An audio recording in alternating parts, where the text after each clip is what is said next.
Andrew, good morning. Good morning. Hello. What's happening in Syria at the moment? Well, as you probably know, I'm in daily contact with friends in Syria of various communities, and it's a mixture of things that are going on. And I think on the one hand you have a sense of hope that the conflict is dying down, except in certain areas, and we'll come to that. And on the other hand is the terrible effects of the international sanctions on Syria, which are having a huge economic effect on everybody, and particularly on civilians, and upon medical supplies, and on daily life, and on fuel, and that's terribly affecting everybody. Just in the last week, there have been quite a number of attacks on, for example, the Christian villages of El Skelbiye and Al Mahade on the borders of the Idlib province, and also in the last few days on Aleppo. These, of course, don't get reported in the Western media. Who's responsible?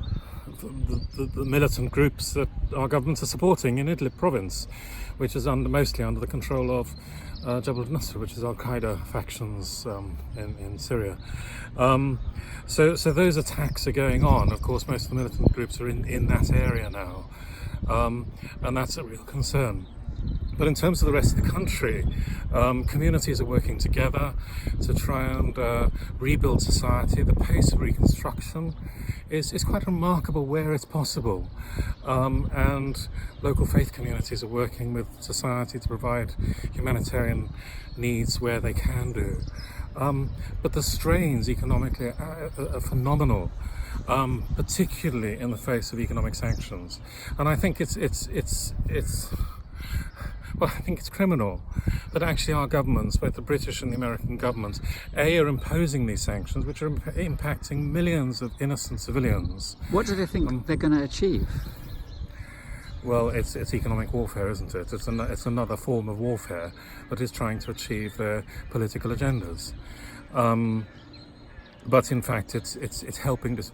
What you've got is a country which has been hugely damaged by a war, and now the international community is holding siege on a whole innocent population, on a whole nation, and causing huge hardship and death through the inability to access medical equipment, medical supplies, and fuel, and all those sorts of things. So the suffering economically is now huge, and then trying to put sanctions on those nations or companies or agencies that want to help with the reconstruction.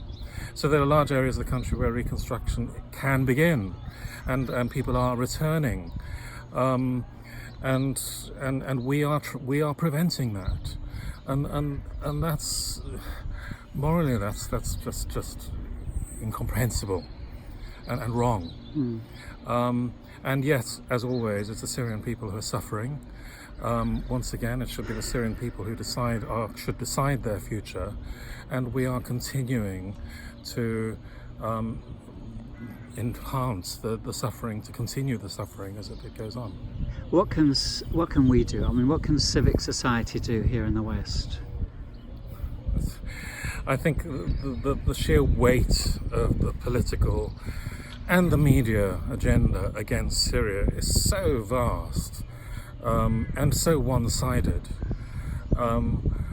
We have to learn to try to see beyond this one-sided narrative, and to listen to people inside Syria, which we are not really doing, trying to see the realities on the ground, but also trying to speak up for you have a society, a country that has been hugely damaged by a conflict, and we have a moral responsibility to help a country, millions of people suffering, restore and rebuild, and from that restore the country and it's up to the Syrians to decide their political future.